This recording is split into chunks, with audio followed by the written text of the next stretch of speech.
नमस्कार, स्वागत है आपका। मैं हूं आपके साथ दिनेश अवस्थी। उत्तर प्रदेश के मुख्यमंत्री योगी आदित्यनाथ अब एक्शन में आ गए हैं और वायरल बुखार मामले में फिरोजाबाद के सीएमओ को उन्होंने हटा दिया है। इसके साथ ही इस मामले की गहराई से जांच के लिए 11 विशेषज्ञ डॉक्टरों की एक टीम मौके पर भेजने का निर्देश भी उन्होंने दिया। साथ ही इस बीच बुधवार को आईसीएमआर की एक 11 सदस्यीय टीम ने फिरोजाबाद पहुंचकर मरीजों के सैंपलों की जांच की, जिसमें कोविड-19 का कोई भी प्रभाव नहीं मिला। मुख्यमंत्री योगी आदित्यनाथ ने शहरी और ग्रामीण निकायों को क्षेत्र में साफ सफाई करने का निर्देश दिया है। इसके साथ ही उन्होंने मेडिकल कॉलेज में विशेषज्ञ डॉक्टरों की टीम भेजने का भी निर्देश दिया है।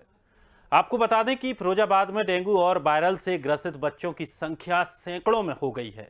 जो जानकारी मिल रही है उसके अनुसार मेडिकल कॉलेज के पीडियाट्रिक वार्ड में इस वक्त 186 बच्चे भर्ती हैं। सरकारी और निजी अस्पतालों में बेड नहीं मिल रहे हैं। सीएम योगी आदित्यनाथ ने मेडिकल कॉलेज के पीडियाट्रिक वार्ड और सर्वाधिक प्रभावित क्षेत्र सुदामा नगर का दौरा किया। इसके बाद आज इन्होंने सीएमओ के खिलाफ ये एक्शन लिया और जिले में विशेषज्ञ डॉक्टरों की एक टीम भेजने का निर्णय भी लिया।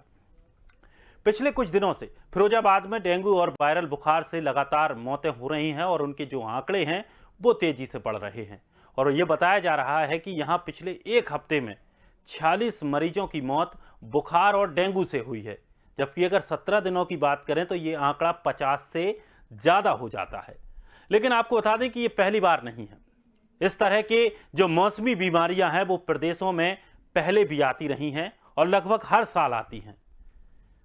और जो बरसात का मौसम होता है इस समय स्थिति जो भयावह बन जाती है। लेकिन इस बार जो एक्शन प्रदेश के मुखिया ने लिया है और जिस तरह से एक्शन में वो दिखाई दे रहे हैं उसके अब सियासी मायने भी निकाले जा रहे हैं और देखने को मिल रहे हैं।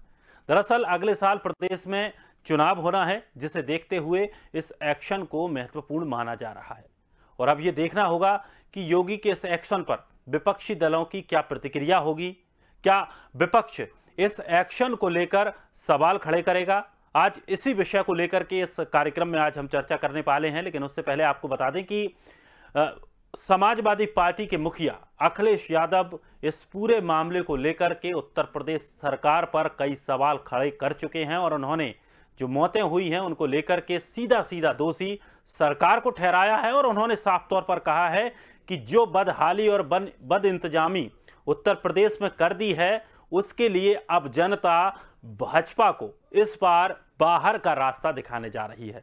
तो अब क्या कुछ और प्रतिक्रियाएं तमाम इस पूरे विषय को लेकर के उठ रही हैं और योगी का एक्शन कितना कारगर रहा, कितना ये कारगर एक्शन रहेगा, इसी को लेकर के आज हम चर्चा करेंगे। मेहमान हमारे साथ जुड़ रहे हैं नेहा सालनी दुआ, राजीव उपाध्याय जी और के गौतम जी। नेहा जी बीजेपी से राष्ट्रीय प्रवक्ता हैं, राजीव जी बहुजन समाजवादी पार्टी से और के गौतम पूर्व मंत्री समाजवादी पार्टी से। मेहमानों का बहुत बहुत स्वागत है हमारे इस खास कार्यक्रम में। सबसे पहले मेरा सवाल नेहा जी आपसे है, योगी आदित्यनाथ ने एक्शन लिया है, उस एक्शन को लेकर के एक तरफ तारीफ भी हो रही है, दूसरी तरफ सवाल भी खड़े किए जा रहे हैं कि ये जो एक्शन है ये सियासी एक्शन है, चुनावी एक्शन है।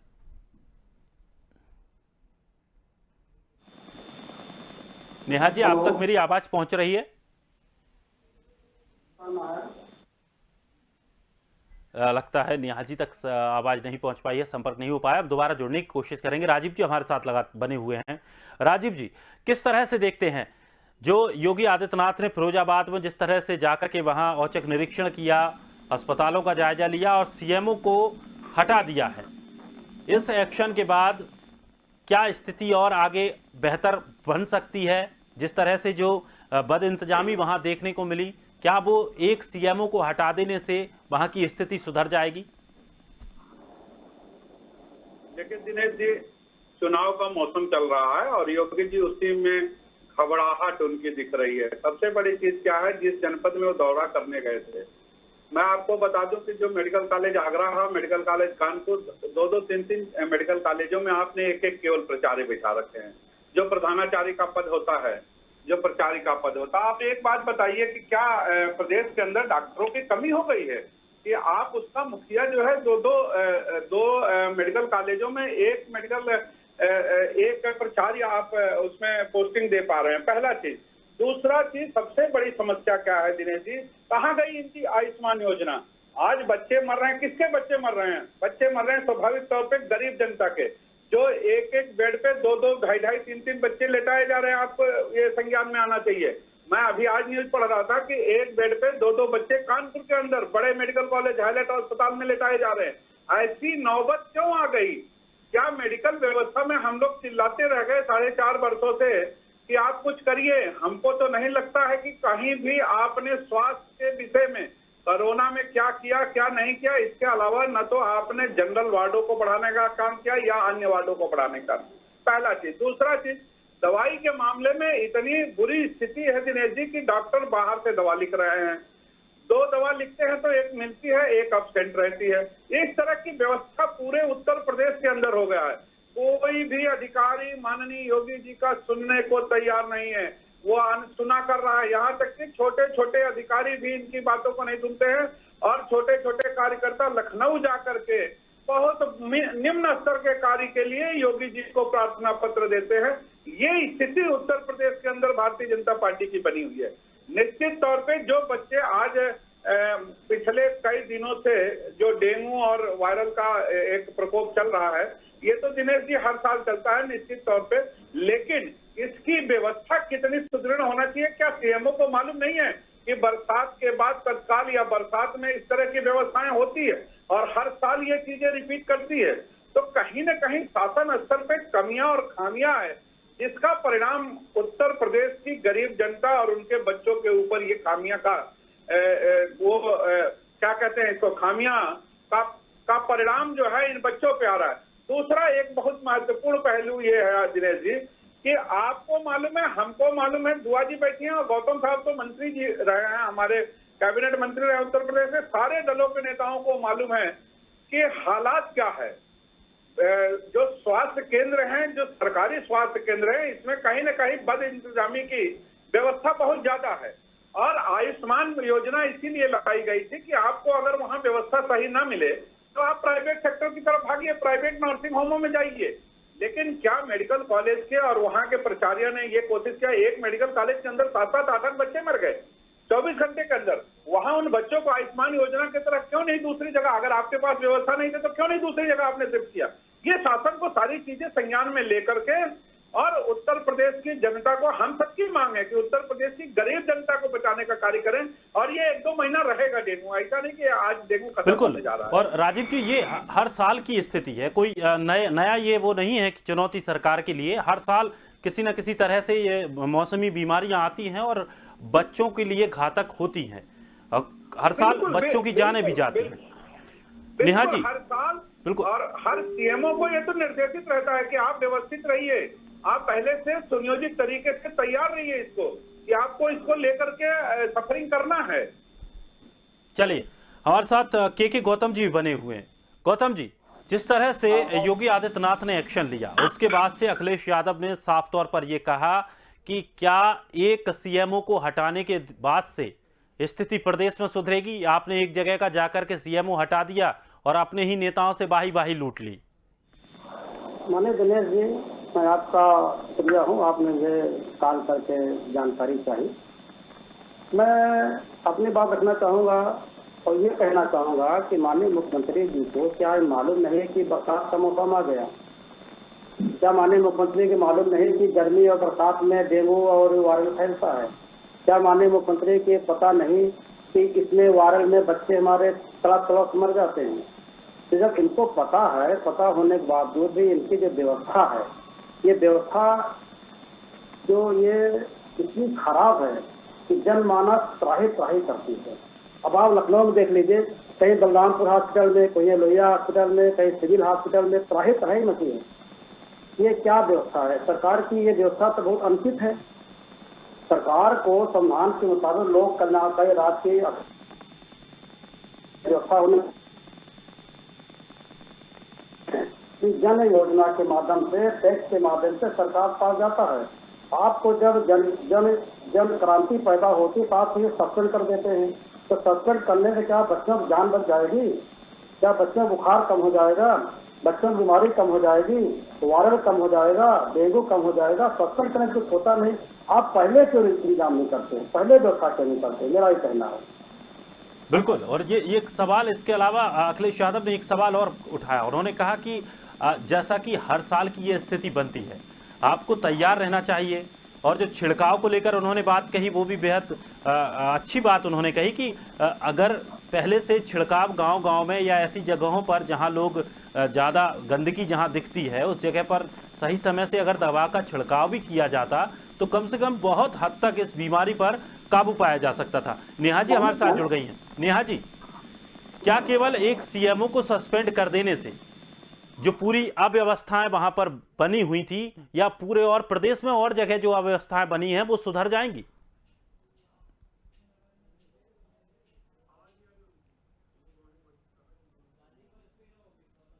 लगता है नेहा जी से संपर्क नहीं हो पा रहा है तकनीकी खराबी की वजह से। मैं टीम से अनुरोध करूंगा कि जल्द से जल्द नेहा जी को जोड़ें। राजीव जी, आप कुछ कहना चाह रहे थे? हम अभी गौतम साहब कह रहे थे कि छिड़काव निश्चित तौर पे इस समय आप जहां भी रहते थे, उत्तर प्रदेश के जिस महानगर में रहते थे, देखिए बीमारी ये महानगरों में, छोटे नगरों में, ग्रामीण अंचल में हर जगह होती है इस समय। तो ये डेंगू और मलेरिया इस टाइप का जो वायरल बुखार है, ये हर जगह चलता है। लेकिन सरकारें करती थी फॉगिंग की व्यवस्था, और मैं देख रहा हूं कि जब से ये कोरोना काल ढीला हुआ, उसके बाद से न तो कहीं बड़े महानगरों की बात कर रहा हूँ, न तो कहीं फॉगिंग की व्यवस्था है मच्छरों के लिए। इस समय मच्छरों का प्रकोप भी बहुत ज्यादा बढ़ जाता है पूरे शहर से लेकर देहात तक में। तो न तो फॉगिंग की व्यवस्था है, न तो कोई दवा ऐसी जो नालियों वालियों में छिड़काव होता था वो व्यवस्था है।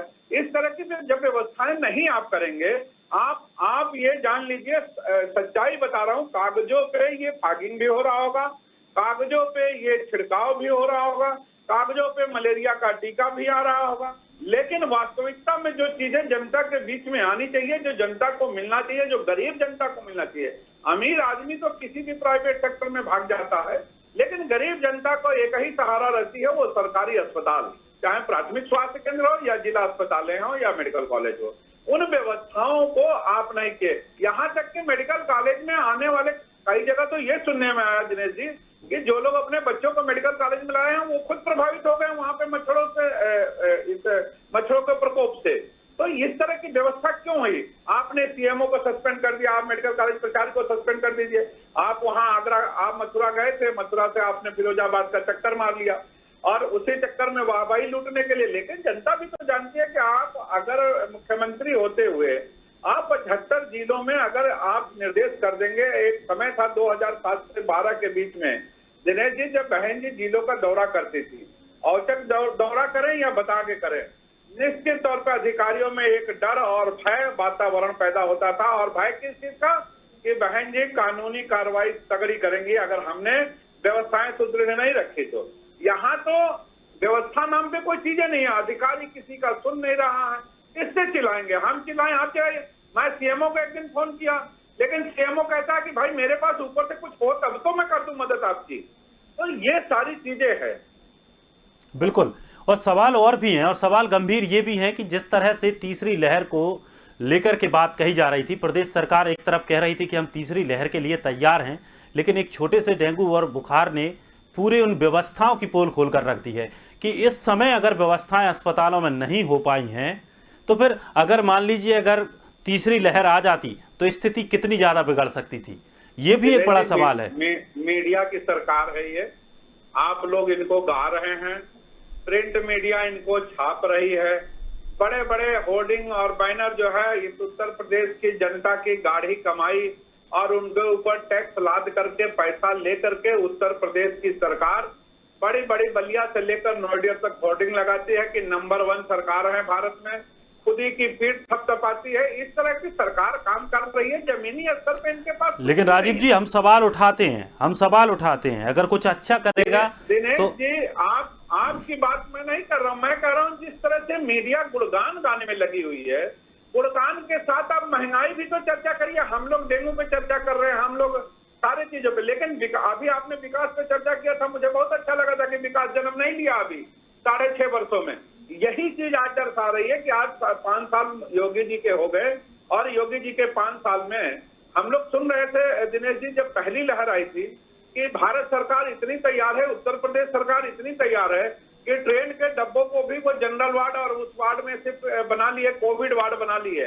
लेकिन जब कोविड में वार्ड के अंदर पूरे भारतवर्ष के अंदर जब एक एक सीट और एक एक बेड मांगने की जब नौबत आई थी इस भारत की जनता को, और त्राह त्राह रोड पे आपको देखने को मिल रहा होगा कि कार की पिछली सीट पे भी एक मरीज, अगली सीट पे भी एक मरीज, और स्टेपनी में सिलेंडर लगा हुआ है, और हॉस्पिटल के बगल में नियरेस्ट आदमी खड़ा होकर के अपना इलाज इसलिए कराता था कि हाथ पांव जोड़ करके किसी डॉक्टर से मदद मांग लेंगे। ये स्थिति इन लोगों ने कर दी। उसके बाद भी आज जागे नहीं, और अगर ये जाग गए होते, अगर ये बेड तैयार कर लिए होते कोविड के लिए, तीसरी लहर दूसरी लहर के लिए, तो क्या इन बच्चों को बेड ना मिल जाती? आज आप कह रहे हो इधर से उधर दो बेड, एक एक बच्चों को दो बच्चों को एक बेड पर लिटाना पड़ रहा है। सही बात, एक बेड पे लिटाना पड़ रहा है। ये स्थिति आ गई है, और आप हवाई केवल उत्तर प्रदेश की जनता को बता रहे हो कि हमने सब कुछ कर दिया है। कुछ बचा ही नहीं है दिनेश जी, उत्तर प्रदेश में कुछ काम नहीं बचाया भारतीय जनता पार्टी को। के गौतम जी, आप किस तरह से देखते हैं, जिस तरह से सरकार ने साफ तौर पर कहा कि तीसरी लहर से लड़ने के लिए उत्तर प्रदेश पूरी तरह से तैयार है, लेकिन जहां जो स्थिति फिरोजाबाद में बनी है और इतने लोगों की मौत हुई, उसके बाद क्या कहा जा सकता है? क्या वाकई प्रदेश तैयार है पूरी तरह से, अगर मान लीजिए तीसरी लहर आती है तो?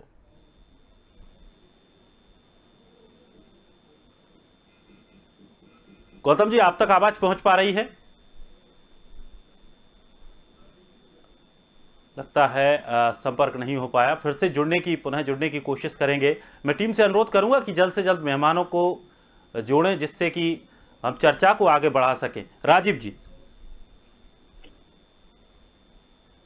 क्या स्थिति अब आगे बनने वाली है? क्या इस तरह से जो आज एक्शन लिया गया, इसको लेकर के बीजेपी सरकार साफ तौर पर यह कह रही है कि अगर उत्तर प्रदेश में कुछ भी गड़बड़ होता है, कहीं भी लापरवाही पाई जाती है, हमारी सरकार तत्काल एक्शन लेती है, और उस एक्शन को लेकर के आज का उदाहरण दिया जा रहा है कि तुरंत देखिए योगी जी वहां पहुंचे, उनको अव्यवस्थाएं दिखी और उन्होंने सीएमओ को हटा दिया। अरे भाई ठीक है, आपने सीएमओ को हटाया, सीएमओ को सस्पेंड कर दिया, उनको फांसी लगा दिया, इससे क्या व्यवस्था बदली? आपने व्यवस्था के बारे में क्या किया? सबसे बड़ा दिनेश जी सवाल है कि एक सीएमओ और एक प्राचार्य या किसी निदेशक को सस्पेंड कर दिया है आपने, ठीक है, उनको दंडित करना जरूरी था क्योंकि वो मुखिया होते हैं वहां के लिए, लेकिन इसके बावजूद ये नौबत क्यों आई कि एक हॉस्पिटल के अंदर आप बेड नहीं दे पा रहे हो, आप दवा नहीं दे पा रहे हो, 2 दवा आप लिख रहे हो तो एक दवा बाहर से खरीदनी पड़ रही है। ऐसी नौबत, ये तो शासन की कहीं ना कहीं कमजोरी है, और शासन के ऊपर जो आपके अधिकारी बैठे हैं उनकी कमजोरी है। तो वो कमजोरियां कौन दूर करेगा? वो सीएमओ साहब थोड़ी ना कमजोरियां दूर करेंगे, उसको तो सीएम साहब को भी दूर करना पड़ेगा। तो भारतीय जनता पार्टी की सरकार चल रही है उत्तर प्रदेश में, ये जरूर आपको कहने को मिल जाएगा कि भाई ये तो 24 करोड़ जनता यहाँ रहती है, 24 करोड़ जनता को हमको देखना है ना, हमको थोड़ी ना कि हम दूसरे राज्यों की तरह 2 करोड़ की जनता को देखते हैं। लेकिन ये सरकारें भूल जाती है, ये भारतीय जनता पार्टी के हमारे मित्र भूल जाते हैं कि 24 करोड़ जनता होती है तो 24 करोड़ के लिए बजट भी तो भारत सरकार देती है, या 24 करोड़ जनता इनको टैक्स भी तो देती है। लेकिन इनकी एक बचने का एक तरीका इन्होंने ढूंढ लिया है कि हमारा राज्य बहुत बड़ा है, जनसंख्या में बड़ा है, लिहाजा हम व्यवस्था करने में चाहे जितनी भी व्यवस्था करते हैं कम पड़ जाती है। ये हमने अपने मित्रों के मुंह से सुना है। लेकिन मित्र ये क्यों भूल जाते हैं कि इनको उत्तर प्रदेश सरकार को, उत्तर प्रदेश की जो सरकार है, इनको जो बजट दिया जाता है वो 1/3 पूरे भारत का 1/3 या 20% से ऊपर बजट अकेले उत्तर प्रदेश सरकार को दिया जाता है। राजीव जी, केके जी जुड़ गए हैं। राजीव जी, केके जी हमारे साथ जुड़ गए हैं। केके जी, किस तरह से देखते हैं जो सरकार ने दावा किया कि कोरोना से या कोई भी बड़ी महामारी से लड़ने के लिए उत्तर प्रदेश तैयार है, पूरी तरह से सक्षम है, लेकिन एक छोटे से पिद्दी से बुखार ने उस पूरी व्यवस्था की पोल खोलकर रख दी? भारतीय जनता पार्टी की कंपटीशन होती है कि समाचार पत्रों में हम हेडलाइन में करके आए, इन्होंने एक पसंद कर दिया तो हेडलाइन बन गई कि माननीय मुख्यमंत्री जी एक मुख्य चिकित्सा अधिकारी को सस्पेंड कर दिया। बहुत बड़ा काम हो गया, पूरा हेडलाइन में, पूरा टीवी में, पूरा मोदी मीडिया खप जाएगा कि माननीय मुख्यमंत्री ने धर्म करने के बाद किसी सस्पेंड कर दिया, हेडलाइन बन गई। तो ये जो भारतीय जनता पार्टी सरकार की योजना है, भारतीय जनता पार्टी सरकार के जो बच्चे हुए अधिकारी जो है, राष्ट्रीय मंत्री जो है, हमारे माननीय मुख्यमंत्री ऐसा क्यों करते हैं? ये व्यवस्था को जब व्यवस्था बनाते क्यों नहीं, इनको सस्पेंड करने का आवश्यकता क्यों पड़ती है? समस्या इस बात सस्पेंड क्यों किया जाता है? सस्पेंड करने का बाद फिर आपकी व्यवस्था फेल होती है, आपका शासन फेल होता है, तो आप सस्पेंड करना और हेडलाइन बन रहे कि आपको बच्चों को बेटी को खत्म करने के वाले खत्म करने ज्वाइन करने सस्पेंड कर दिया। अरे भाई आपको सस्पेंड करने को मौका क्यों कोई आपका शासन एकमुक्त होना चाहिए, एकमुक्त होना चाहिए, आपका डिफॉल्ट होना चाहिए कि ये बफा करने वाला बढ़ेगा, डेढ़ो बच्चे बच्चे लड़ेंगे, तो आपको पहले क्यों नहीं? बिल्कुल आपको सोचना है क्या? बिल्कुल। और एक सस्पेंड के अलावा व्यवस्थाएं कितनी दुरुस्त आप कर पा रहे हैं, सुविधाएं क्या दे पा रहे हैं? क्या उनको सस्पेंड करने से जो एक बेड पर दो दो बच्चे लेटे थे, क्या उनको एक एक बेड मिल गया? ये स्थिति भी साफ होनी चाहिए। या फिर सिर्फ अपना पहुंचे, एक को सस्पेंड किया, माहौल बनाया और वहां से निकल लिए। और मोदी मीडिया इसको प्रचार करेगी, माने सस्पेंड कर दिए, सस्पेंड कर दिए, सस्पेंड कर दिए। अरे सस्पेंड करने से बच्चों ध्यान रखेगी, बिल्कुल बिल्कुल वायरस भाग जाएगा। आपके जरूरत क्यों करी सकते? हमारे जनता ये पूछेगी कि माननीय हमारे मुख्यमंत्री जी की व्यवस्था क्यों नहीं कर पाते? हमारे ये कहिए कि पूरे व्यवस्था आर्थिक सामाजिक राजनीतिक स्वास्थ्य शिक्षा रोजगार सब लगते हैं। बिल्कुल सर। राजीव जी, जिस तरह से अगर बात करी जाए, जो सीजन अभी चल रहा है, जैसे चुनाव का मौसम है, ये बीमारियों का मौसम भी है, चुनाव का भी मौसम है, क्या सरकार पर ये आरोप लगाना सही है, जिस तरह से जो तमाम और दलों की तरफ से भी इस तरह के आरोप आए हैं कि चुनावी तैयारी में सरकार लगी है, बाकी जनता से किसी तरह का कोई मतलब नहीं है?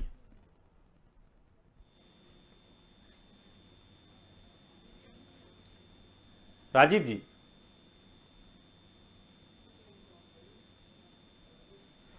आप तक आवाज पहुंच पा रही है?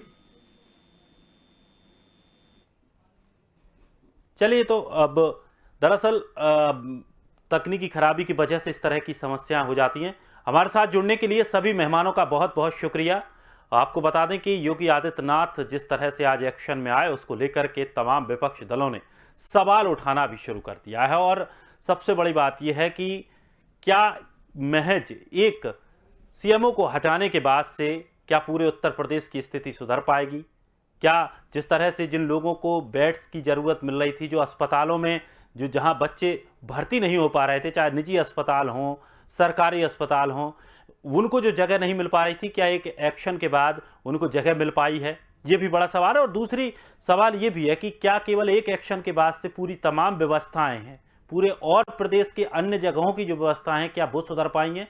और बड़ा सवाल जो आज सबसे बड़ा सवाल बना है कि जो सरकार हमेशा ये कहती रही कि अब हमारा प्रदेश, हमारी स्वास्थ्य व्यवस्थाएं किसी भी तरह की महामारी से लड़ने के लिए पूरी तरह सक्षम हैं, तैयार हैं, उनकी पोल तो कहीं ना कहीं खुलती हुई दिखाई दी है। जो एक चंद छोटे से बुखार ने इतनी तबाही मचा दी, जिसमें कई लोगों की जानें गईं, और इस जान के बाद से अब उत्तर प्रदेश सरकार थोड़ी हरकत में आई है। लेकिन अब इसके क्या कुछ इस पूरे मुद्दे पर सियासत की जाएगी, क्योंकि उत्तर प्रदेश में आगामी वर्ष में चुनाव है, उन चुनावों में इस मुद्दे को किस तरह से उठाया जाएगा, ये भी एक बड़ा विषय होगा। फिलहाल इस खास कार्यक्रम में इतना ही। ताजा तरीन खबरों के लिए आप बने रहिए स्वदेश के